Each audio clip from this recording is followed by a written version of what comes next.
அஞ்சு வீரல் ஓயாம கெஞ்சுகிற ஆசை ஒண்ணு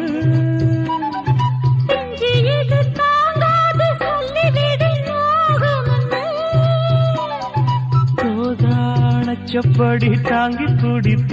பட்டு சேல கசங்காம பாடம் படித்த அந்தியில பந்தி வைக்கும் போது என்ன வரம் வேணும் இன்னு கேளு அதற்குள் தாகம் தணிஞ்சிரும் மாமா உனக்கு ஒரு தூது விட்டேன் அந்தி நாள காத்து வழியா வந்துச்சா சொல்லு சொல்லு மானே உனக்கு ஒரு தூது விட்டேன் அந்த மேக கூட்டம் வழியா வந்துச்சா சொல்லு சொல்லு